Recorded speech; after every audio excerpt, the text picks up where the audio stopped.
Students, in last lecture we discussed composition of air. So composition of air, in which we discuss constant gases which is present in atmosphere, that is nitrogen, oxygen, argon, variable gases, carbon dioxide. So here we will discuss about hydrosphere. So what is hydrosphere? Here contain water, and water is nothing but the hydro. The sum total of all liquid components such as the water components of the ocean, ponds, lakes and rivers present on the land is called as hydrosphere. तर जे total of all liquid कंपोनंट्सपैकी जे liquid components आहे त्यापैकी जे वॉटरचे component आहे that is ocean, Pond's, लेक्स आणि reverse, तर हे लँडवर प्रेझेंट राहते आणि त्यालाच हायड्रोस्फिअर असे म्हटले जाते. त्यामध्ये इन्क्लूड्स राहते all liquid and frozen surface water, ground water held in rock and soil and atmospheric water vapour. तर जे हायड्रोस्फिअर आहे त्यामध्ये इन्क्लूड असते फ्रोझन सरफेस वॉटर, जे जमिनीवरचे पाणी आहे दगडामध्ये अटकून राहिलेलं, soil and atmospheric water vapour. तर it is estimated that the world has 1,46,000 cubic kilometre of water. तर वॉटर किती क्युबिक किलोमीटर आहे? 1,46,000. About 3/4 of the earth surface is covered by water. It includes तर 3/4 सर्फेस हा वॉटरनी covered केलेला आहे. त्याच्यामध्ये असते ओशन म्हणजे समुद्र, seas, ponds, lakes, rivers, dams etc. The ocean and seas constituted about 97% of the water. तर जे ओशन आणि समुद्राचा जो पोर्शन आहे त्यांनी 97% वॉटर हा ऑक्युपाईड केलेला आहे. The polar ice caps the glaciers constitute 2%. तर जे पोलर आईस आहे म्हणजे बर्फाच्छादित प्रदेश आहे त्यांचे 2% त्यांनी जमिनीतला भाग ऑक्युपाय केलेला आहे. The fresh water bodies ground water and atmospheric vapour constitute 1%. जे फ्रेश वॉटर आहे, जमिनीवरचे पाणी आहे किंवा वेपर आहे, तर त्यांनी 1% भाग हा व्यापलेला आहे. All this waters of the hydrosphere are in constant circulation through hydrological cycle. तर हे जे वॉटर आहे ते हायड्रोस्फिअरमध्ये कॉन्स्टंट सर्क्युलेशन होत असते थ्रू हायड्रोलॉजिकल सायकल. तर global distribution of water is not evenly distributed through out the earth. Almost 95% of the total water on earth is chemically bound into rocks and does not cycle. तर जे water आहे तर distributed through out the earth राहत नाही. तर जे 95% आहे water ते केमिकली बाउंड असते रॉक्समध्ये किंवा अँड ते डज नॉट सायकल म्हणजे सायकलिंग करत नाही. Of the remaining 97.3% is in the ocean. तर जे 97.3% आहे ओशनमध्ये राहते.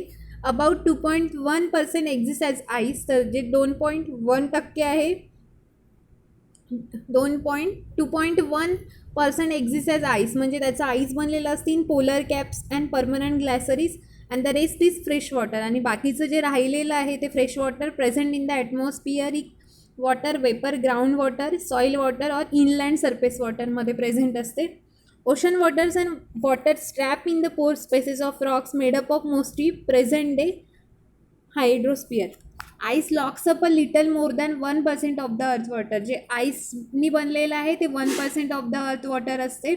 Although water storage in rivers, lakes and the atmosphere is small. जे वॉटर स्टोरेज म्हणजेच रिव्हर्समध्ये प्रेझेंट राहते, लेक्समध्ये प्रेझेंट राहते, तर ते स्मॉल असते म्हणजेच कमी प्रमाणात असते. The rate of water circulation through the rain, river, ocean, atmosphere system is relatively rapid. तर जे वॉटर सर्क्युलेशन आहे म्हणजे पाणी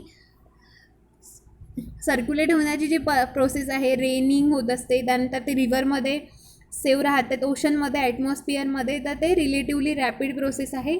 soil moisture accounts for only 0.005% of the water at the earth surface. It is this small amount of water, however, that exert the most direct influence on evaporation from soil. जे soil moisture होते 0.005% of water त्याच्यामध्ये राहत असते आणि ते role करत असते इव्हॅपोरेशनसाठी सॉईल्सच्या. The biosphere through primarily H2O in composition contains very little of the total water at the terrestrial surface.